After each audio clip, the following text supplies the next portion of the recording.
How to add the text effect in YT Create applications. Hey guys, welcome to my channel, and in this video I'm going to show you how you can add text effect in YT Create application.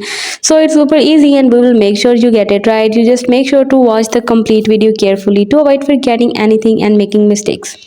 So you can see I have opened up the YT Create application and here is one of my project.